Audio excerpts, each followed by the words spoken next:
Perhatian. Konten ini mengandung konsep esensi ilahiyah yang membutuhkan aspek pemahaman mendalam, yang kemungkinan hanya dapat diakses dengan keterbukaan hati dan pikiran, untuk mencapai tingkat pencerahan dan kesadaran yang lebih tinggi. Kali ini saya lagi ngobrol-ngobrol sama researcher, namanya Mira. Apa kabar, Mir? Halo Bu, baik, kabar baik. Baik ya, ini Mira tuh teman research lah ya, jadi kita banyak berkecimpung di dunia research, dan researchnya seperti apa nanti Mira bakal banyak cerita. Biasa Mir kan tak kenal maka tak sayang ya. Oke. Iya nih. Jadi kenalan dulu. Okay. Mira teh siapa sih gitu? Aduh, Mira teh siapa ya? Nama Mira Sartika ya. Saya sebetulnya researcher, tapi bidang saya agak unik karena saya mempelajari banyak hal Bu ya. Oke. Karena banyak pengen tahu, jadi saya juga belajar ekonomi, sejarah, juga genetik ya terakhir. Memang agak aneh sih, tapi itulah serunya. Ya, dan Mira nih PhD nih, doktor nih ya. Saya dokter nggak beres-beres sih. Dokter tuh tahun berapa beresnya? Dokter 2017. 2017? Di Birkam International University Madrid. Di Madrid ya? Ngambil genetika. Oke, berarti fansnya Real Madrid ya? Enggak juga sih, enggak pernah ada ngerti aja. Oke, mungkin cerita dulu Mir, apa sih yang Mira sekarang lagi concern, di bidang apa, terus kayak kelihatannya lagi menggebu-gebu banget nih di researching itu gimana? Oke. Jadi pertama gini ya, saya cerita dulu kayaknya dari passion saya gitu ya Bu ya. Jadi walaupun saya tuh kerja waktu habis selesai kuliah, kerja tuh di dunia international business, tapi sebetulnya saya tuh sukanya passionnya sejarah.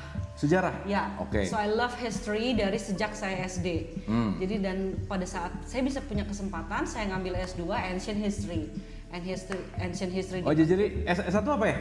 S1-nya aku manajemen sebetulnya, ekonomi di Universitas Terbuka. Karena sudah kerja. Jadi S1 ekonomi. S2-nya Ancient History. S2 udah langsung ke sana? Udah di Berkem. Oh, jadi S2 S3 di sana? Iya. Karena Ancient History agak susah juga kan kalau di sini ya, saya nggak tahu ada apa enggak gitu. Jadi waktu itu ngambil sejarah kuno dan sejarah peradaban manusia dari zaman Egypt sampai ke 1000 AD lah kira-kira gitu. Itu menarik ya ngomongin si ancient history itu. Iya. Apa yang bikin Mira tertarik sama sejarahnya? Itu sejarah ya, nggak tahu ya, sejak dari kecil tuh I have a instinctive faith gitu bahwa Indonesia is something gitu ya. Indonesia is something. Tapi yang kelihatannya sekarang nggak something gitu. Iya. I don't know, not yet ya. Masih perlu dikuak ya. Masih perlu dikuak. Makanya itu tugas kita waktu itu. Saya belajar, jadi saya ingat banget waktu SD itu saya selalu baca buku Pikiran Rakyat, tau kan Abu? Dan di situ selalu ada cerita tentang kapal Nuh gitu, kapal Nabi Nuh atau tentang Atlantis. Nah itu draw me so much gitu, itu tuh kok tertarik banget saya dengan hal-hal itu. Dan di situ ada kadang-kadang mereka sebut kapal Nuh atau di manapun juga gitu, tapi I feel something about ancient history gitu ya, dan itu ada kaitannya dengan negara kita gitu loh. Jadi Mira ngerasa ada sesuatu dengan historical yang ketika Mira mau memperdalam ke situ, yang waktu kecil gitu, yang relate bahwa Indonesia tuh something banget terhadap si ancient history ini gitu. Iya. Dan times goes on gitu, terus saya masuk S2 ancient history, dapat silabus, nggak ada sama sekali tentang Indonesia dong Bu. Sama sekali tentang Indonesia? Sama sekali nggak ada. Jadi loh kita nggak ancient. Nggak, emang Indonesia nggak termasuk di situ? Nah itu dia, that's my question. Kenapa sampai Angkor Wat itu ada, Kamboja itu ada, Borobudur? Nggak ada. Sriwijaya itu nggak ada di silabus saya. Nggak, kalau dari yang nggak tahu ya, aku juga nggak terlalu ngerti tentang history ya. Tapi kan Borobudur itu kan something kan? Betul, lebih tua. Makanya itu saya mempertanyakan why, kenapa di silabus international college itu kok nggak ada tentang Indonesia. Padahal ceritanya tentang ancient history. Nah tapi it's okay lah ya. Nah di disertasi saya baru saya kuak semuanya tentang semua peradaban-peradaban di sana, mulai dari Mesopotamia, Egyptian, China, terus Mesoamerika juga. Nah di situ ada hints gitu tentang satu origin of culture, origin of civilization. Nah di situ banyak sekali, memang bentuknya dalam bentuk mitos atau segala macam, tapi dibuktikan dengan arkeologis dan juga data history itu juga mengarah ya. Saya nggak bilang pastinya, tapi mengarah ke tempat small and scattered island yaitu Indonesia gitu. Dari semua ini? Dari semua. Maksudnya awal mulanya? Awal mulanya. By the way, disertasi ngomongin apa, Mir? Map of Civilization, jadi perjalanan perpindahan manusia pada saat after Great Deluge atau kita bilang apa ya, Great Catastrophe lah. Nah, ceritain Mir, ini udah nggak jadi kan manusia, kamu kan tahu kisah Nabi Nuh kan? Iya. Nah itu Nabi Nuh itu some of our ya kan kisah kan cuma tahu dongeng ya. Nah itu kesannya dongeng, it's really happen in history gitu. Nah ini menarik nih, gimana? Itu it's really happen in history. Jadi kita tuh sebagai peneliti kalau baca ancient history itu selalu dimulai dengan satu great catastrophe yang membuat orang-orang Egypt pindah ke Egypt, orang-orang Mesopotamia. Jadi so they are itu bukan orang sana. Jadi mereka yang gara-gara si bencana besar ini pindah ke tempat-tempat itu. Ke tempat-tempat itu yang kita anggap itu adalah cradle of human civilization. Berarti dari semua Egypt lah apa dan lain-lain asalnya tempatnya satu. Gitu. Iya. Dan itu disinyalir di sini gitu. Apa gimana? Iya, disinyalir karena saya berbagai macam juga kita harus lihat ya, maksudnya bukan hanya tentang history dari arkeologis, geologis, terus linguistik juga disinyalir kita karena tempat small and scattered island juga cocok dan kejadian Great Deluge juga cocok dengan pada saat Ice Age gitu. Jadi itu banyak kecocokan yang 11.000 tahun lalu Sundaland itu pecah. Sehingga menjadikan Indonesia seperti sekarang ini. Dulu kan Kalimantan, Jawa sama Sumatera itu jadi satu. Jadi Asian mainland itu sampai situ. Nah pada saat 11.000 tahun itu persis itu pecah. Jadi ada kaitannya secara geologis gitu loh. Tapi ini nggak pernah diceritain di ancient history itu sendiri? Nggak pernah diceritain, tapi kita sebagai yang mempelajari ancient history pasti pengen tahu dong Bu, begitu Abu baca silabusnya. Orang Egypt bilang, ancient Egypt bilang, they are not come from Egypt. They survival, their survival from somewhere great catastrophe. Orang India, Orang India juga bilang, saya baca tentang Manu. Orang Maya juga bilang, mereka adalah survivor dari some great catastrophe from some continent in the somewhere. Jadi mau Egypt, India, apalagi China juga. Itu semua penyebaran gara-gara si bencana besar ini. Bencana besar. Mereka tersebar. Betul. Tetapi by the way, ini apa? Kalau kita ngomongin pengakuan ya, emang nggak ada sampai saat ini yang neliti the origin. Nah itu dia Bu, aku juga baca juga ya di dalam sambil mempelajari ancient history bahwa since ancient time, jadi pada saat zaman era kuno untuk membicarakan tentang origin itu adalah tabu. So they always, even misalnya ancient Egypt itu dia menaruh teka-teki di mana dia dalam satu cradle. Jadi dalam satu cradle itu apa sih maksudnya? Teka-teki. Jadi tidak bisa ini. Dan pada saat itu punishment-nya adalah mati jika membicarakan tentang origin gitu loh. Jadi saya baca juga di beberapa buku itu bahwa memang it's not easy untuk membicarakan tentang origin itu gitu karena ya mungkin claiming and everything ya itu very dangerous juga, tapi bukan itu sih intinya. Jadi bukan tentang origin atau enggak, tapi we just want to reconstruct the history. Itu sih intinya sih sebetulnya. Karena kalau dengan mengerti history, buat apa sih kita belajar sejarah? Kan untuk mengetahui hari ini dan untuk mengetahui mendesain masa depan.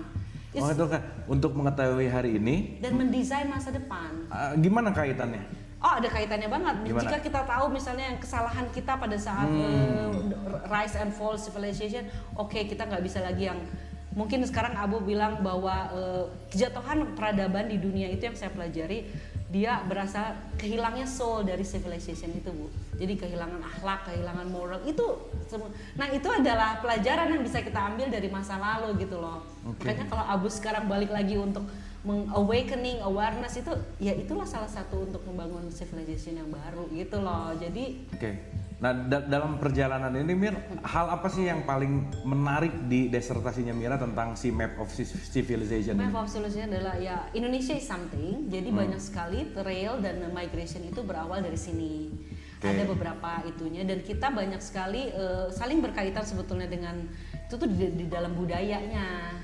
Jadi walaupun ya maksudnya ini juga masih dalam penelitian ya, maksudnya bukan final gitu. Bukan final. Sorry. Iya. Tapi hal ini tuh banyak yang punya intuitif yang sama nggak, Mir? Sebetulnya kalau di Indonesia sama banyak, saya yakin banyak yang sama, cuma dalam perspektif yang berbeda-beda. Saya ngambilnya dari sisi history pertama, genetika dan linguistik. Mungkin di sisi lain ada mungkin dari religious side atau dari geologis atau dari mana. Tapi saya ngambil dari situ, saya menemukan ini. So I don't claim anything. I don't want to say yes my research I finding this gitu lah. Saya hanya menyampaikan saja apa yang saya temukan gitu. Tapi it's of course itu need more itu elaboration lagi. Nanti kita kerjasama lagi. Tapi at least dari situ saya bisa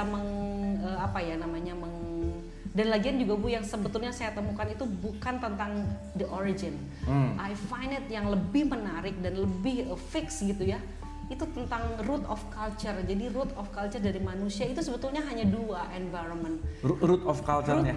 Tar Mir, ini supaya nggak terlalu belok-belok kanan kiri. Jadi Mira neliti bahwa Indonesia is something. Di mana secara faktual bahwa Egypt bukan orang Egypt asli, India dan seterusnya berasal dari satu tempat. Disinyalir di kita lah ya, intinya gitu. Oke, dan di situ Mira research dan menemukan fakta-fakta yang fakta-fakta yang kira-kira nggak banyak orang tahu tentang apa yang Mira teliti. Sebetulnya gini ya, kalau misalnya kita baca tentang Book of the Dead gitu ya, ada di buku satu kitab sucinya Egypt itu yang ada di piramid-piramid. Sebenarnya itu bukan bentuknya book, tapi bentuknya cerita di wall gitu, di dinding. Itu bilang bahwa tempat mereka itu adalah dulunya adalah abundant with the natural resources, fresh water. Jadi karakteristik yang mereka sebutkan tentang homelandnya itu kok mirip ya dengan di Indonesia gitu loh. Itu bukan hanya satu, jadi mereka sebut itu. Terus kayak saya menemukan Manu gitu. Manu tuh adalah salah satu dewa dari India dianggapnya. Manu tuh bilang dia sail tuh northbound. Jadi dia berlayar ke atas dari some south island. Terus kalau Maya, suku Maya itu bilang mereka sail itu eastbound. Jadi dari timur ke barat. Nah, kalau kita analogikan semua itu dari beberapa itu, di mana tempatnya? Di selatannya India, di baratnya Maya, dan di timurnya Egypt. Itu tuh maksudnya ditulis, ada dalam tanda petik ketulis gitu ya? Ketulis, ada di bukunya. Jadi kalau misalnya kita lihat mempelajari India doang atau Egypt doang ya mungkin nggak akan ketemu tuh itunya. Tapi kalau kita mempelajari secara komprehensif itu ada kok gitu loh. Jadi saya bilang kenapa juga ya. Dan tulisan-tulisan orang zaman 19-an lah, tahun 19-an sebelum kita merdeka, itu orang-orang Western itu banyak sekali research di sini termasuk Blavatsky, dan mereka memang banyak menemukan something di sini dan ditulis begitu saja gitu loh. Jadi saya baca tentang buku Lemuria, ditulis orang-orang sana, it's easy aja to say the Asian archipelago itu di Pasifik ada Lemuria gitu. Jadi bukan perdebatan gitu loh. Nah, ini ada kaitannya sama cerita The Lost of Atlantic itu nggak sih, Mir? Nah, itu The Lost of Atlantis itu I don't want to touch that name. Karena itu banyak sekali bias. Jadi saya hanya ingin bicara tentang what I found gitu loh. Jadi tidak berdasarkan itu juga, tidak berdasarkan Lost of Atlantis juga gitu, tapi berdasarkan tulisan-tulisan dari ancient civilization ini gitu. Entahlah itu namanya mungkin Atlantis, saya rasa bukan itu Indonesia, kan bisa aja Bu. Ya itu cuma penamaan lah ya. Gitu. Tapi kalau kita ke Atlantis, nanti kita bias. Jadi ya karena udah ada stigma tertentu gitu ya, udah ada asumsi persepsi yang bahwa Atlantis tuh begini gitu kita ya. Kita harus subjektif kan, jadi kita jalan, kita menemukan, ya udah namanya apa ya itu aja gitu, itu sih. Tadi menarik Mira comes up sama dua hal tadi tuh. Dari semua research ini, karena kan yang kita kaitkan adalah dari research apa manfaatnya buat sekarang kan. Betul nggak? Dari research apa yang dilakukan sama Mira, terus pengetahuan ini buat kita tuh apa gitu. Apa tuh Mira? Jadi kalau pengetahuan itu yang tadi saya bilang, yang saya penemukan lagi selain Indonesia is something, itu adalah root of culture. Jadi sepanjang sejarah manusia itu saya temukan bahwa root of culture, peradaban-peradaban itu konsisten walaupun peradabannya sudah punah. Jadi rise and fall peradaban, tapi root of culture-nya sama. Nah, root of culture itu apa? Jadi root of culture itu kaitannya kita dengan environment. Jadi ada dua yang saya highlight gitu ya, bahwa ada sea environment and land environment. Jadi kalau Abu lihat Egyptian itu kan berlayar, tapi Abu lihat misalnya orang Himalayan itu kan gunung. Nah itu tuh ternyata tidak hanya mereka beradaptasi saja, tapi itu betul-betul masuk ke dalam gennya dan kadang-kadang tidak bisa pindah juga satu dari tempat ke tempat lainnya. Jadi dua tadi, satu apa? Sea environment, sea people culture, laut, dan satu lagi land people. Land people. Culture. Cuman ada dua aja. Cuman ada dua. Nah, ada lagi satu uniknya adalah lagi-lagi Indonesia karena lokasi kita small and scattered island. Ada dua-duanya. Ada sea, ada land. Jadi ini secara apa tadi? Root of culture. Secara root of culture, manusia tuh cuma ada sea people dan land people. That's it. Udah itu aja. Satu lagi ada unik. Dia ada punya unique dua-duanya. In between. Administer. Dia ada dua-duanya. Oke. Nah, secara alam. Pengetahuan apa dan apa manfaatnya ketika kita tahu bahwa ini adalah sea, ini adalah land? Apa, Mir? Kalau saya sih sebagai behavior dan terus juga semua political, economic base. Jadi saya menelitinya gini Bu waktu menemukannya. Jadi ada beberapa civilization itu terus selalu semuanya sea environment gitu ya. Mereka base-nya tuh tradingnya sea. Terus mereka membangun dinasti. Mereka kebiasaan menulis. Nah sisi lain saya baca lagi ada civilization yang konsisten dia tidak menuliskan tulisan, hanya barter trade. Terus juga dia tidak membuat dynasty, jadi living dalam communal society. Sekarang saya tanya ke Abu, China itu kan besar, tapi dia satu negara. Indo-China itu kecil, tapi kenapa dia berbagai negara? That's the question. That's the larinya. Karena kebiasaan dari si itu cultural roots of culture-nya. Roots of yang satu sea banget, yang satu land banget. Jadi kalau land people itu selalu terbagi dari beberapa negara karena dia lebih Indonesia kan nah itu uniknya Indonesia. Indonesia ada dua-duanya, sea and land sea people culture and land people culture ada di sini. Jadi admixture-nya ada di sini gitu. Tapi kalau kita lihat secara garis besar dan dia fix itu terjadinya sampai ke terciptanya negara-negara saat ini gitu loh. China tetap besar, sedangkan Indo-China tetap terdiri dari berbagai macam. Padahal roots-nya sama gitu. Oke, nah kita perlu tahu nggak? Kita ini sea kah, land kah, atau admixture. Iya, kita perlu tahu itu. Sebetulnya perlu tahu karena kita jadi tahu misalnya kalau misalnya kita mau mengembangkan behavior karena itu kaitannya dengan genetika. Kalau di luar negeri saya riset beberapa itu jadi kayak di Fiji gitu Bu, karena dia Fiji Island atau di Hawaii, dia kan base-nya land people. Terus tiba-tiba dia masuk US kan, masuk US, pola makannya berubah. Dietary-nya berubah, dia mungkin jadi junk food atau segala macam dan berubah jadi dari base land people base menjadi ini. Nah, itu berubah jadi patogenik diabetes type 2. Jadi itu perubahan dari akar budaya, bukan hanya perubahan behavior. Tar Mir, genetik kaitannya ke behavior. Ya. Si behavior ini yang akan menentukan si kehidupan kan. Betul. Jadi kalau misalnya behavior saya nggak sesuai dengan genetiknya, itu pasti clash. Betul. Jadi penyakit bisa datang dari situ. Betul. Makanya sinkronisasinya juga di situ. Itu contoh supaya saya tahu saya ini sea people atau land people gimana? Ada sih misalnya itunya juga aku bikin questionnaire-nya juga. Terus biasanya kebiasaan orang tua dari mana, asalnya dari mana. Cuma ada tiga sih sebetulnya. Environment-nya, dedicated environment, terus ordained social structure di lingkungan Abu itu apa, land people atau maksudnya matriarki atau patriarki, sama dedicated ordained social consecrated belief-nya itu biasanya kalau yang land people itu lebih ke belief, kalau yang sea people itu institutional religion gitu. Bisa dibedain tadi yang terakhir kalau sea people sama land people dalam konteks belief-nya gimana? Belief-nya tuh kalau ini agak-agak sensitif ya, tapi aku pikir sih kalau lebih ke natural belief, natural world gitu, itu land people base gitu, kayak shamanistic, South America tuh ya kayaknya lebih cocok itu land people. Nah kalau sea people itu lebih ke institutional, like agama gitu. Terus itu pokoknya ada hierarkinya, seperti kebiasaannya dia bikin dinasti gitu lah. Dan itu base-nya juga ada patriarki matriarki. Biasanya kalau patriarki itu lebih ke apa ya, kalau Abu lihat ada pyramid itu kan truncated, itu lebih ke yoni, lebih ke lingga. Nah kalau matriarki itu lebih ke yoni. Lingga yoni itu di situ gitu ya. Ya makanya kan lingga yoni selalu jadi simbol ya, sacred simbol kan. Ternyata itu sampai ke peradaban manusia pun juga ada itunya. Itu yang Saya juga kagetnya di situ waktu penemuan itu tuh. Jadi dari lingga yoni ketemu sea people and land people environment, itulah baru terbentuknya oh manusia itu memang ada dua itunya gitulah root of culture-nya. Oke, jadi ada sea people, land people. Nah sekarang apa aplikasinya Mir? Aplikasinya, nah kalau misalnya ini saya tulis buku kedua yaitu Culture in Sustainable Development, Harmony Through Differences. Itu dijual umum? Dijual umum. Terus kalau mau beli di mana? Ada di Amazon. Oh, di Amazon? Iya, di Amazon. Di Tokped gitu nggak ada? Belum ada sih. Nanti ya. Oh ini mainannya internasional sih ya? Enggak juga. Nanti saya minta Abu untuk jualin di Tokped kayaknya tuh. Nah, terus buku itu apa? Ngapain? Nah, jadi cerita apa maksudnya? Jadi dari saya menulis disertasi itu tentang the map of civilization. Of course saya bilang ini buat apa kalau saya nulis sejarah doang gitu kan? How can I apply this penemuan ini di dalam kehidupan saat ini? Nah ternyata ada tahun 2013 kalau nggak salah culture as key in sustainable development. Jadi kita dari sejarah tadi yang ribuan tahun, we back to today gitu ya, our sekarang. Nah itu saya tulis culture and sustainable development.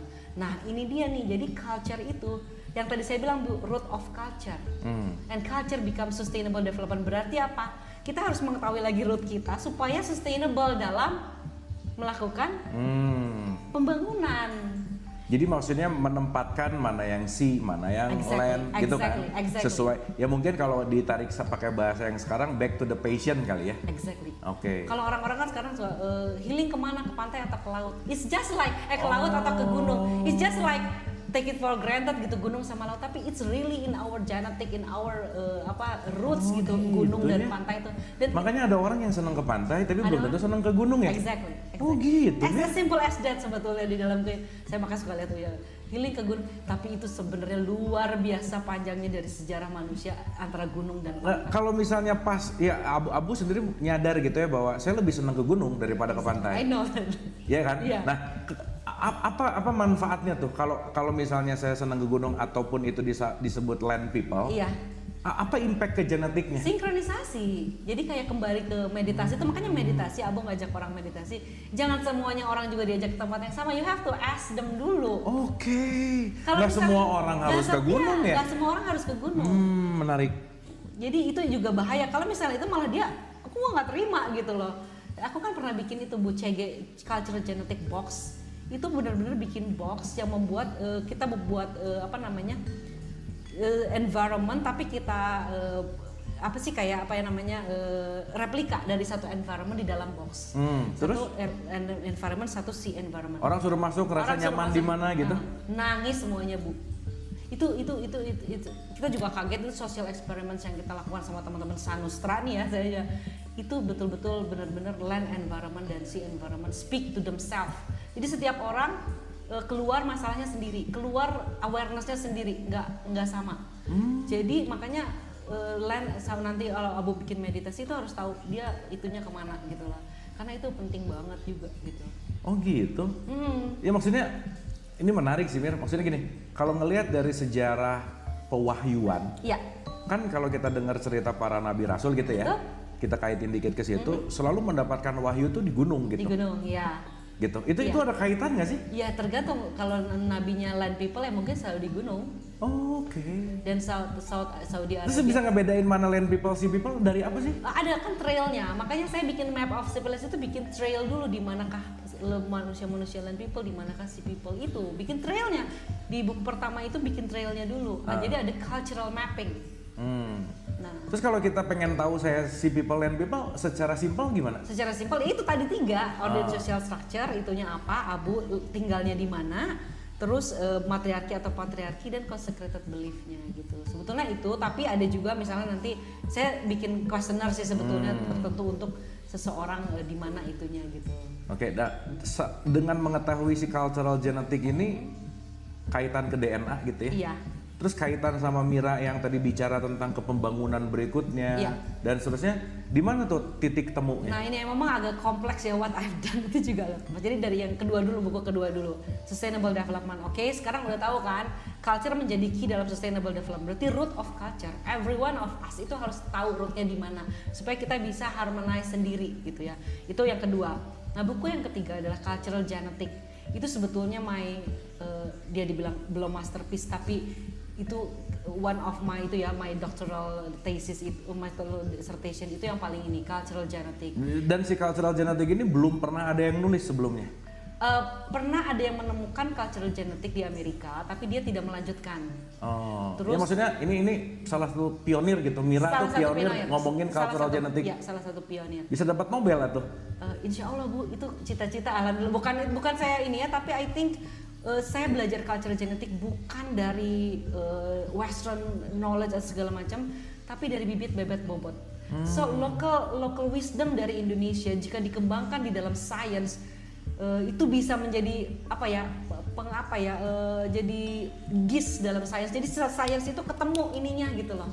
Kalau kayak genetik itu waktu saya masuk genetik itu, waduh Bu, itu terus terang aja itu ilmu apa? I really don't know gitu. They just do it anything to find nothing. Jadi bisa pakai ada genom trans inilah, ada mengawinkan dengan segala macam, terus dia juga GMO ke masyarakat, ke agriculture, merusak terus sekarang jadi non GMO lagi. So jadi trial error semuanya gitu. Itu ilmu genetik itu pada saat itu saya sampai sekarang Abu.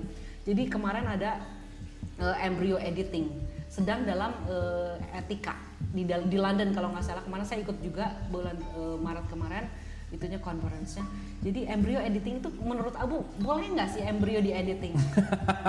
Before you born, you have been editing to become the best. Tapi sudahkah pada sains geneticist ini conclude tentang bahwa bener nih yang aku temukan ini pasti jadi begini? Enggak Bu. Semua scientist, even stem cell, semua geneticists kita bilang, aduh belum sempurna itu teh, harusnya jangan dulu kepublikan. Tapi kenapa harus sudah dipublik? Karena kita banyak saintis, banyak genetis itu dibiayai oleh perusahaan. Karena besar banget research genetis itu. Nah kalau tidak menghasilkan sesuatu, balik lagi. Di situ ada unsur dilemanya di situ. Ya, jadi, ada unsur dalam tanda petik profit lah ya. Profit. Nah makanya pada saat saya bikin tesis itu saya bilang saya harus menginikan semuanya. Sebetulnya genetik itu apa? Saya dan akhirnya saya temukan bahwa genetik aplikasi yang paling wisdom, yang paling ini adalah culture. Jadi kayak semua ritualnya, semua wisdomnya terhadap masyarakat, terhadap dirinya. Jadi kayak apa ya? Kita lihat inilah contoh di Bali apa sih Bu namanya? Yang untuk persembahan. Persembahan itu. Jadi genetik itu kita lihat balik ke base-nya. Genetik itu distimulate oleh 5 sense of system. Jadi ada color, ada sound, ada scent. Makanya selalu kalau dalam ritual itu ada wangi-wangian. Ya kenapa kayak ada dupa gitu ya. Warnanya kenapa sih harus warna itu? Terus gerakannya juga kalau menari harus sama gitu, atau bentuknya pun harus sama. Nah, itu yang menginduce genetik, sebetulnya sesimpel itu. Jadi nggak usah pakai maksudnya lab, alat segala macam. Untuk kan kalau sekarang mah cut and delete ya. Diambil di delete terus di cut, masukin lagi gitu. Itu belum ketahuan efeknya. Itu By the way Mir, balik lagi tadi menarik ya kalimat tentang local wisdom yang kaitan sama science. Iya. Apa sih yang dimaksud local wisdom, kayak gimana yang memperkuat science ataupun sebaliknya di kita gitu misalnya? Kita ya. Contohnya apa? Kalau misalnya di kita sih aku belum terlalu banyak tahu, tapi di saya sendiri gitu ya. Pertama local wisdom yang bibit bebet bobot. Bahwa bibit bebet bobot itu tidak sembarangan ditaruh gitu. Jadi cultural genetic juga menaruh siapa root kamu tuh apa. Jadi kalimat nanti kalau mau punya keturunan dilihat dulu bibit bebet bobot tuh itu tuh relevan ya. Betul, itu tuh relevan banget kalau gimana relevan? Relevannya gini, misalnya bibit itu kan 20%. 20% itu biasanya apa persen sorry? Kalau di hitungan aku tuh 20% karena itu DNA. Oh, 20%. 20% DNA itu bibit. Oke. 20%. Nah, itu root of culture kaitannya. Kamu si people atau land people. Itu karena diturunkan. Kita nggak bisa pilih kan. Yang ke 30 lagi itu nurture. Itu nature, ini nurture. Lingkungan salah satunya. Lingkungan salah satunya. Jadi 50% ya.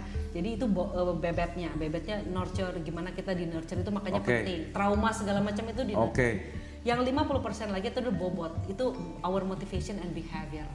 Ya berarti balik lagi ya, ini menarik Mir. Kita tuh nggak bisa nyalahin kita lahir di mana. Betul. Dididik gimana? Betul. Karena ternyata 50%-nya itu bobot. Iya.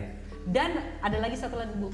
Selain bobot, kita juga diberikan kesempatan oleh alam, oleh rite of passage kalau Abu tahu. 5 kali kan manusia itu ada rite of passage kelahiran, ada masa puberty, ada perkawinan, ada ancestorship dan juga kematian. Setiap rite of passage ini kalau kita ritualnya dengan benar atau tata caranya betul, itu bisa membalikan segala sesuatu yang salah di rite sebelumnya. Dan itu kalau menurut aku pas aku nemuin ini keagungan semesta gitu ya. Kata ini menarik. Boleh sedikit ceritain ya tentang rite of passage ini tuh apa sih? Iya, jadi rite of passage itu kalau misalnya aku neliti, jadi pada saat kita akan lahir kan ada rite-nya, ada yang diazanin lah, ada yang apa segala macam. Nah, itu tuh dimasukkan hal-hal yang baik istilahnya kan untuk tahu siapa dirinya. Termasuk roots-nya biasanya dikenalkan kepada itunya. Pas puberti juga, kenapa puberti untuk misalnya laki-laki atau di Papua itu harus terjun dari akar, itu tuh bukan semata-mata karena mereka kejam gitu loh, itu ternyata memang untuk menaikkan khususnya ya kayak ada yang loncatin di Nias itu kan loncatin itu salah satu rite of passage. Itu satu lagi di South America itu anak cowok itu digigit semut. Itu kekebalan tubuh sebetulnya. Pada saat persis kita akan melakukan itu DNA kita tuh ada resetting. Nah pas di resetting itu DNA methylation, nanti cari sendiri ya, saya nggak bisa nulangi. Resetting, nah itu masuk right ini supaya menstimulasnya dengan betul. Makanya ada waktu-waktunya, nggak bisa setiap saat kita rite of passage kan. Jadi saat-saat itu juga persis. Pada saat kita role juga kan, karena perkawinan itu kita akan berganti role. Itu diperlukan ada satu inisiasi. Sama juga ancestorship, begitu kita ya umur 40-an kalau di Tanah Toraja itu dia mengganti kain kafan orang tuanya yang sudah meninggal. Itu salah satu ancestorship. Jadi setiap itu tuh ternyata kaitannya dengan badan kita gitu loh. Dan gila ya. Itu Bu, saya juga I don't know itu tapi it's amazing. Dan our ancestor gitu udah tahu itu semuanya. Iya kan, mereka nggak ada research ya. Tapi mereka lakukan dengan ya udah aja. Akhirnya saya tahu bahwa culture itu holistic.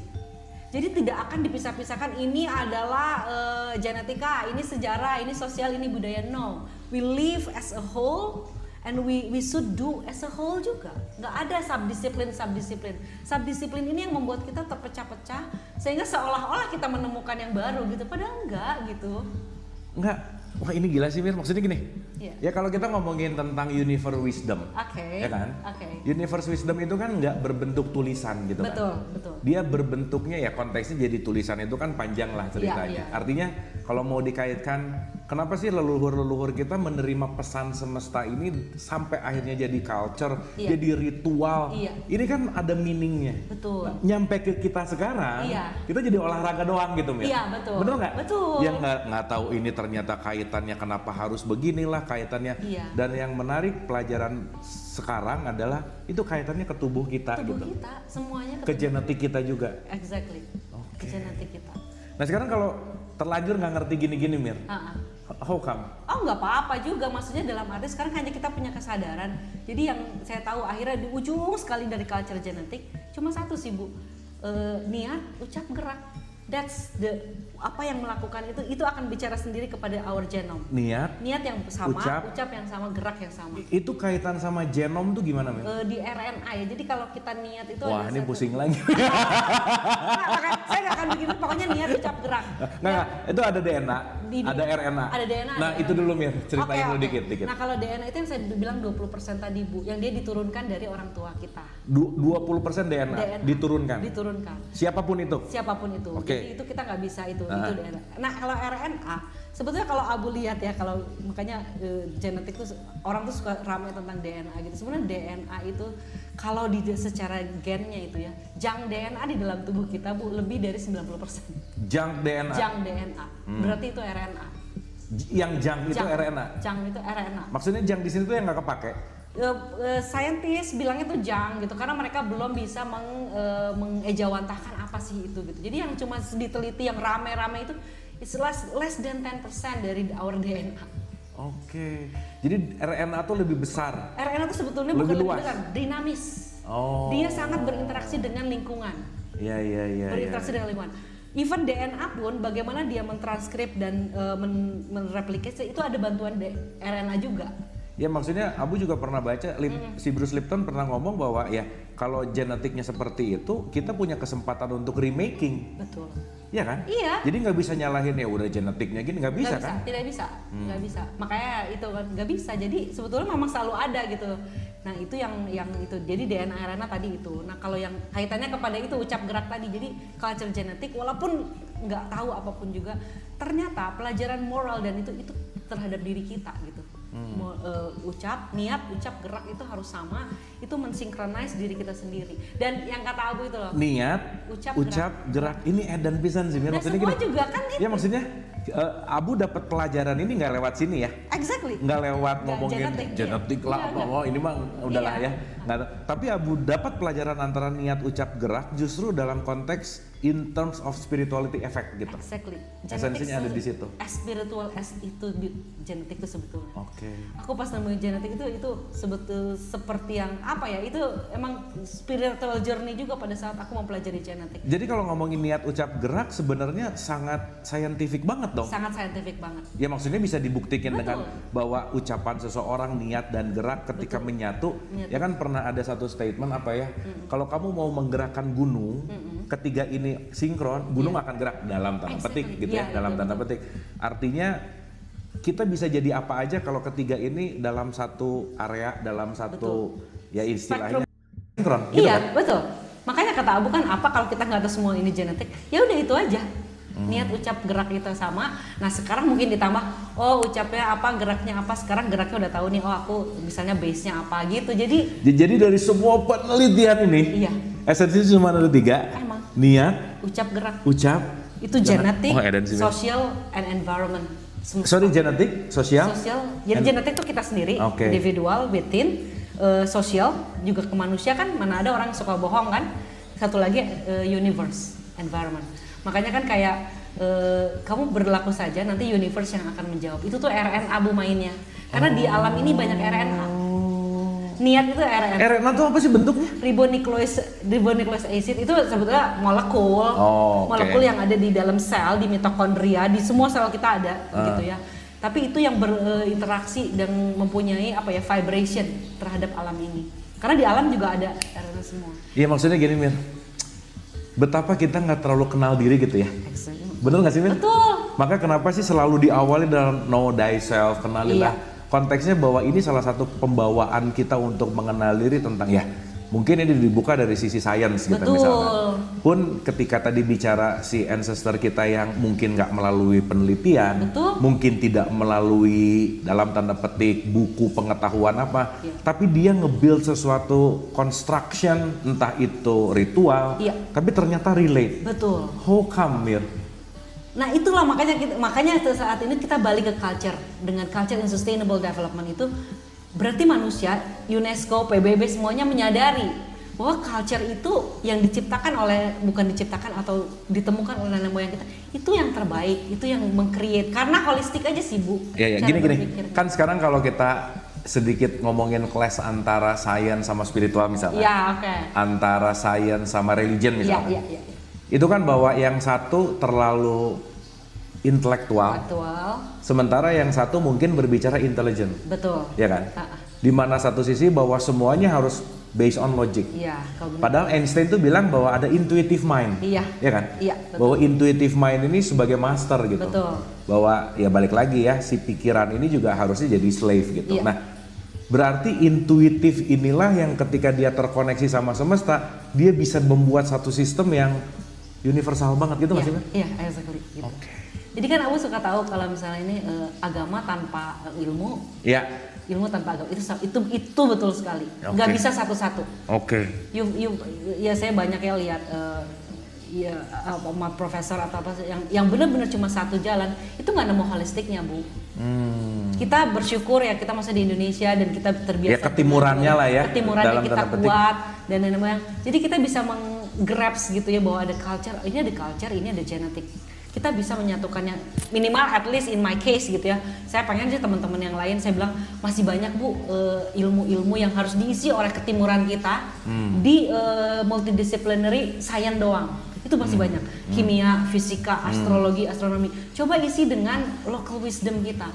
itu akan jadi sesuatu. Itulah. Cuman menarik gini Mir, kadang-kadang ya balik lagi ya, kita ngomongin pengetahuan juga dinamis. Betul. Bener nggak? Betul. Karena Abu selalu punya moto bahwa sebanyak-banyak yang kita tahu, lebih banyak yang nggak tahu lah udah pasti, betul, ya kan? betul banget. Dan di mana mengklaim bahwa ngomong hari ini nih yang paling benar juga nggak bisa dong.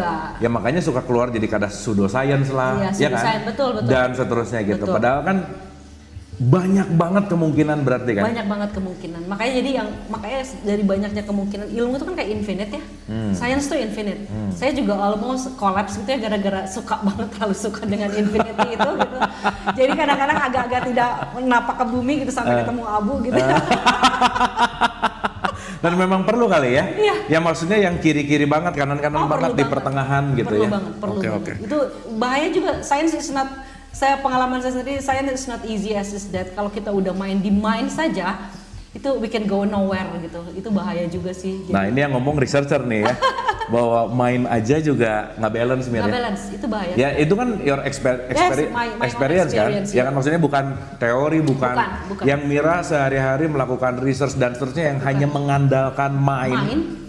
Collapse gitu. Iya, collapse. My body paralyzed waktu itu. Jadi benar-benar nggak terima. Jadi itu kita bukan manusia kalau kayak gitu. Oke, by the way, Mir, tadi itu laku, ucap, gerak. Berarti dari ketiga ini kan sebetulnya esensi kita hidup gitu ya. Iya, betul. Dan sebenarnya Mira tuh lagi nge-research yang ya kita bicara tentang the origin of us gitu ya. Iya. Kan ada 3 pertanyaan perennial Mir. Iya, kalau di dalam konteks kesadaran gitu ya. Dari mana kita? Mau apa kita? Mau kemana kita? Iya. Gimana Mir? Sebetulnya itu juga mungkin yang jadi basis saya suka sejarah kali ya. Sebetulnya dari mana kita, dari mana Indonesia, dan apa yang harus kita lakukan gitu. Itu satu. Dan yang kedua apa tadi? Dari mana kita, mau ngapain? Mau ngapain? Kan maksudnya kalau secara pertanyaan dilahirin nggak minta, ya betul, ya betul. Di mana nggak request juga. Betul. Terus hidup tuh apa sih gitu. Exactly. Dan terus abis gini mau apa gitu. Iya, betul. Karena gini Mir, ini menarik Mir. Oh ya. Kalau kita ngelihat dari segi semesta, kalau semua cacing di bumi ini hilang detik ini, kita mungkin punya waktu sekitar beberapa bulan untuk survive. Iya, betul. Semua insek atau lebah atau hilang, ya kita punya beberapa bulan lah untuk survive. Karena tanpa mereka gimana mau hidup? Bisa. Tapi yang menarik Mir, per detik ini semua manusia hilang, bumi baik-baik aja. Iya. Aku baru lihat kemarin itunya videonya. Bumi baik-baik aja, semuanya nggak ada. Ya udah. Nah, jadi kita tuh datang ke sini ngapain sih Mir? Jangan-jangan kan kalau ada pepatah Jawa adalah yang udah indah dibikin indah. Iya. Gitu ya, bahwa ya jangan-jangan kita melakukan sesuatu yang nggak seharusnya gitu. Nah, betul. Apa pendapat Mira? Pendapat aku ya tentang kita keberadaan manusia emang itu juga masih dicari gitu ya, sebetulnya itu spiritual journey dari diri kita juga gitu ya. Tapi satu mungkin ya yang lebihnya manusia dari spesies lain, saya balik lagi ke genetik lah karena bidang saya, jadi when I found it gitu bahwa spesies lain tuh ada dia agak reverse, jadi kalau sudah jadi kucing gitu ya, dan dia reverse, dia senses sistemnya dulu baru masuk ke brain itu secara stimulasinya. Tapi kalau manusia itu masuknya ke brain dulu baru dia jalan itunya. Itu bedanya spesies lain antara manusia dengan itu. Dengan masuknya ke brain dulu itulah adanya culture. Makanya culture itu hanya ada di manusia. Jadi membedakan spesies antara spesies manusia ini adalah budaya. Nah jika tadi yang kata Abu bilang budaya manusia nggak ada, bumi baik-baik saja, apa iya? Belum tentu juga ya? Nah, apa gimana? Itu sebetulnya betul. Kan sekarang ada ngomong entropi kan? Iya. Iya kan? Antropogenik kan. Maksudnya adalah kita tuh sedang melakukan penyesuaian terhadap kekacauan. Betul. Nah, gimana tuh sih? Nah, sebetulnya antroposin itu jadi base-nya tetap harus ke kalau saya bilang sih keselarasan. Jadi kita juga nggak bisa sebagai manusia karena kalau kita harus jadi bagian dari satu nature yang besar gitu loh. Kita nggak bisa juga karena antroposin terus kita membuat binatang ataupun tanaman itu sebagai objek gitu, nggak bisa. Karena tadi Abu bilang kita kan saling berkaitan. Jadi antroposin ini kalau menurut saya itu adalah sebetulnya lebih ke khalifah ya. how we lead Ya. this earth gitu loh. Jadi Ya maksudnya tetap aja perlu sosok si ya. manusia Itu ini. yang saya pertanyakan, apa iya kalau tidak ada manusia? Karena yang saya pelajari di waktu saya research culture genetic, life itu ada seed dari manusia itu sejak manusia itu belum terbentuk. Maksudnya? Jadi kayak life ini dibuat memang exactly untuk born-nya manusia gitu. Oke, infrastruktur yang siap disiapin untuk Disiapin itu. hadirnya si manusia Iya, gitu. ada dulu bakteri dulu, ini abis dari bakteri ada fungus ada ini sampai di tree of life itu akhirnya tumbuhlah manusia gitu. Nah itu jadi itu saya masih kalau bener-bener nggak ada itu kan baru wacana ya, tapi kan ada satu yang kita nggak lihat ya, spiritual atau apa yang hanya ada di manusia. Itu saya. Ya berarti maksudnya ya manusia juga Enlightenment itu kan ada punya di peran penting lah ya. Punya peran Tapi penting. as ekosistem. As ekosistem. Betul ya, Mir ya? Betul, as ekosistem. Ya maksudnya kan sekarang jadinya ekosistem. Oh sangat. Kadang kita manusia ngerasa lebih oke dari alam gitu. Nah itu saya bahas di buku saya yang kedua, Bu. Jadi apa sih kesalahan kita pertama? Kenapa kita sampai terjebak dalam kekacauan ini? Karena kita selalu berpikir bahwa kita bisa memanipulasi alam. Cuma itu. Hanya itu dari semua roots. Kenapa kita ini? We think that we can manipulate nature, itu nggak bisa gitu loh. Itu cuma itu. Keren sih Mir ini. Kita nggak bisa memanipulasi alam. Dan itu tuh banyak sekali di berbagai macam. Ini kayaknya jadi judulnya deh Min. Ah boleh. Iya benar. Itu bagus juga. Kita nggak bisa memanipulasi Iya, alam. itu dalam perspektif genetik ya. Dalam salah perspektif satunya. genetik dan culture. Saya baca itu di PBB juga sebut bahwa kejadian ini krisis terus ada juga buku apa gitu saya baca bahwa kita tuh selalu mencoba memanipulate alam, itu yang membuat kita jadi kayak chaos dalam chaos ini gitu. Oke, nah sekarang kan udah nih research udah, belajar udah, terus paralyzed udah ya. The most, Dan nanti kapan-kapan kita bahas yang gimana paralyzed. bangkit dari paralyzed itu iya, menarik gitu Mir. exactly. Karena kan pasti kemain banget yang oh itu I'm down Bu tuh. ya balik lagi ya. Itu Akses. juga mungkin perjalanan meniti ke dalam lah ya, Betul, dalam betul. tanda petik ya, Betul. dalam wilayah ini. Nah, sekarang kan outputnya harus ada produk dong. Betul. Ya kan? Outputnya apa yang Mira lakukan ini tuh apa sih yang bisa ditawarkan ke masyarakat yang ya saya rasa pasti penuh dengan kebermanfaatan gitu. Betul. Gimana? Jadi gini, setelah saya paralysis itu terus aku vakum dulu beberapa tahun hanya menjalankan yayasan, dan baru sekarang tahun ini saya start lagi gitu ya. Sebetulnya apa yang terbaik yang saya lakukan dari semua penemuan yang saya dapatkan gitu ya. Satu lagi kan tadi kita balik lagi ke behavior ya. Tapi penasaran sih. Before paralyzed sama after yang menyebabkan apa, yang membuat bangkit lagi apa? Simple aja. Yang menyebabkan unlimited tadi, infinite mind, infinite mind. Jadi overthinking banget kali ya. Overthinking banget, and I want to reach anything in the split second. Jadi pengen cepat gitu maksudnya. So my nerve itu semuanya jadi cepat, dan itu kayak kalau kapal tuh stall gitu loh. Iya. Stop, pak gitu loh. Iya. Itu yang kedua. Terus comeback. Comebacknya grounded. Oke. So pasrah ya dalam, nah itu kalau orang bilang pasrah itu gampang, nggak juga gitu ya. Nggak, ini mungkin yang disebut bahwa semua pasti ada titik kembali kali ya? Iya betul. Oke. Itu titik kembalinya, jadi grounded akhirnya, dan semua nerve harus pelan-pelan. Terus apa tuh waktu stall gitu? Nah, apa tuh? Nah itu lucu juga, waktu stall itu saya sebetulnya sempat paralyzed tuh, stroke ringan dari jam 9 sampai jam 2 malam. Itu nggak ada yang tahu. Suster itu bilang saya tidur. Oh enak banget ya, kan sebetulnya saya sakit itu karena saya insomnia, saya nggak bisa tidur. Terus pas susternya dengar, wah dia bisa tidur nih sekarang gitu ya. Padahal saya tuh dalam hati, saya stroke, I cannot move all my body. Ngomong nggak bisa, segala macam bisa. Tapi pada saat itu saya menemukan ketenangan gitu loh Bu. Jadi pada saat saya ditemenin gitu ya sama Mira juga, tapi yang udah tenang aja. Pada saat itu for the first time kayaknya udah dari berapa belas tahun saya nggak mikir. Hanya itu aja sih, itu yang membuat saya balik. Iya, kenapa saya harus Ya mungkin itu yang memanggil dalam tanda petik ke wilayah wisdom kali ya. Iya betul Bu itu. Ya kan kadang-kadang ya sorry ya kalau kita bicara tentang mind terus kan semuanya pengen dilogikakan. Betul. Dimana intelektual itu kan tugasnya untuk membelah terus gitu Mir. Iya. Diiris lagi, lebih kecil lagi, lebih kecil lagi, lebih betul, kecil lagi. betul. Yang akhirnya dengan intelektualitas tinggi kita ngelihat big picture. Big picture-nya lagi. Iya. Oke. Betul. Dan it's happening ya Mir? It's happening. Oke. It's happening. Itu benar-benar yang membalikkan saya, oh ya enggak gini. Tapi sesudahnya tetap ada ya, ada proses Iya ya yang pasti. Tapi maksudnya Ya kalau kita ngomongin tentang Buddha tuh kan enlightened, Iya, enlightened. orang yang mendapatkan pencerahan gitu ya. Iya. Makanya kan balik lagi ya, salah satu rumus adalah suffering call us back home gitu. Iya. Bahwa si penderitaan ini yang akan membawa kembali gitu iya, ya. betul. Ya salah satunya dalam ranah Mira sebagai scientist. Benar. Yang ini semua nggak bisa pakai ini nih gitu ya. Nggak bisa, ternyata badannya nggak mau, nggak terima, badannya Badan berhenti. nggak terima ya. Terus That's dokternya it. bilang, Ini menarik nih. jadi saya kan nggak sakit apa-apa Bu. Kamu lihat bagaimana mind bisa mengontrol badan kamu sampai diem. Oke. Ya maksudnya ini salah satu apa ya? Proof ya. Ya maksudnya experience-nya Mira sebagai scientist yang terlalu intelek banget juga itu. ternyata kita nggak bisa memanipulasi alam Nggak gitu bisa ya. memanipulasi alam. Oke, back to the product. Jadi gimana Mir? Nah, jadi sekarang saya maksudnya balik ke masyarakat dong.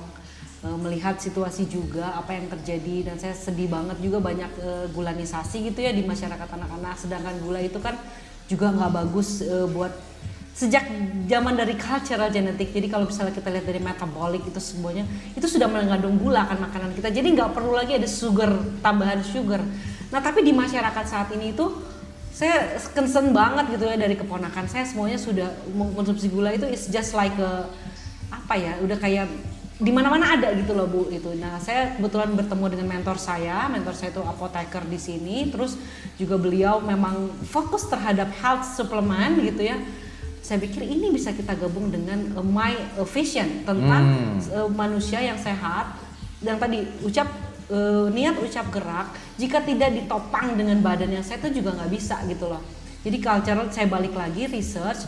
Nah beberapa yang memang tidak mudah untuk menemukan satu produk untuk mengcover semua itu, tapi at least we start from one product gitu ya. Jadi pertama gula itu bisa mengubah DNA breaks gitu ya. Kalau balik lagi ke genetik. Gula. Terlalu banyak gula maksudnya? Iya, DNA breaks. Terus juga kalau sakit banget kan jadi diabetes type 2. DNA breaks itu maksudnya gimana Mir? Rusak DNA-nya.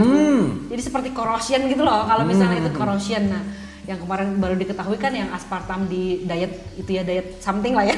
diet itu. Yeah. Nah, itu DNA breaks. Nah, karena sekarang symptoms-nya lagi seperti itu gitu ya. Produk terbaik yang kita bisa lakukan adalah, aku baca lagi research bahwa pada saat DNA damage atau rusak itu ada satu enzim namanya antioksidan juga yang dilahirkan oleh badan kita sendiri. Nah, kalau lagi udah hancur, break. Udah hancur. Jadi kita tuh juga punya repair system, memang di DNA punya repair system. Itu namanya antioksidan enzim. Nah, untuk membooster itu, karena DNA breaks itu makanannya dari luar kan, kita berarti juga memperbaikinya ada yang dari luar. Makanya kita perbesar untuk fokus dulu untuk ke antioksidan.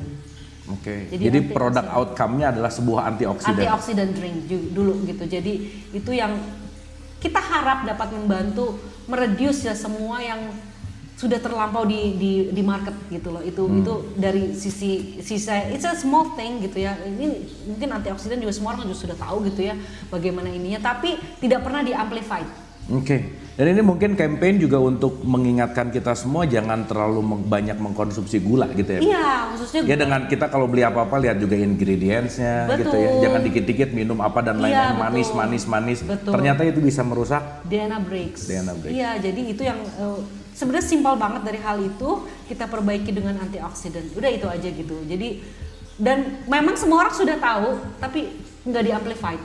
Oke, untuk supaya yang nonton juga bisa lebih detail tahu produk ini kemana tuh? Jadi kalau aku sih sebetulnya karena kita against-nya juga semua yang manis-manis itu ready to drink, so we juga fight in the ready to drinks juga. Oke, jadi bentuknya kemasannya minuman siap diminum. Jadi orang karena sekarang semuanya serba cepat, nggak mungkin juga seduh-seduh segala macam.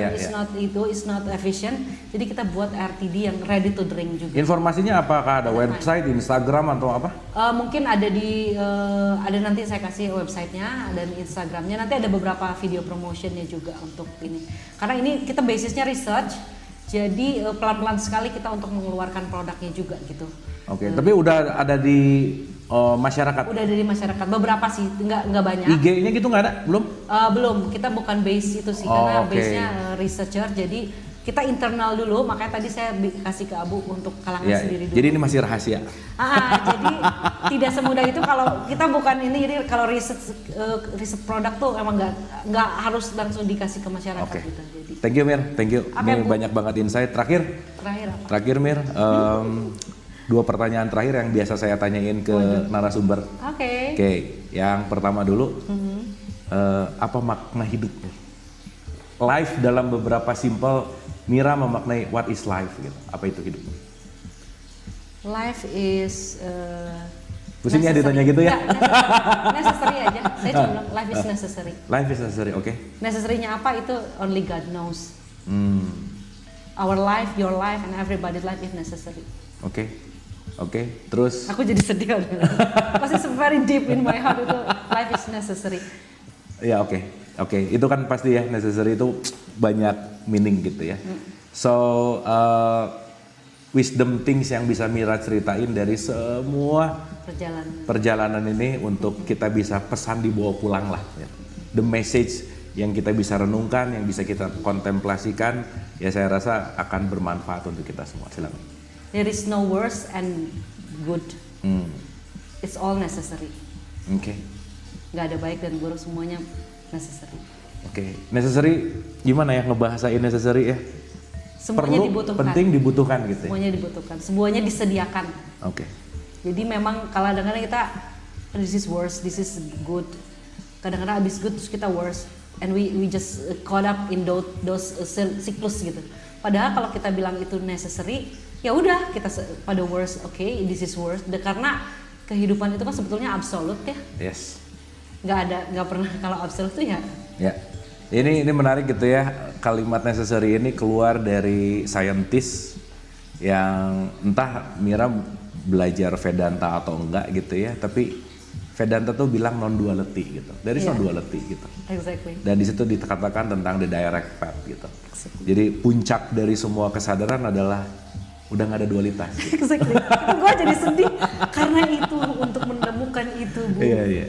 Karena dengan dualitas tuh masih banyak layer-layer yang mungkin menutupi apa adanya yang disebut sebagai realitas. Actually, ya, betul. Mir, thank you. Ya, Bu. Ini obrolan kita mudah-mudahan setidaknya memberikan sebuah nutrisi pemikiran gitu ya, paradigma, dan yang penting tadi message yang penting juga tentang gula. Ini penting juga, jangan terlalu banyak makan gula.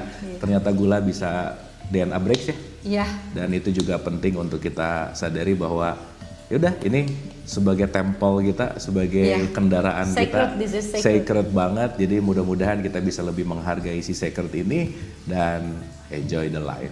So thank you Mira. Thank you, Bu. Sampai ketemu di episode-episode yang akan datang.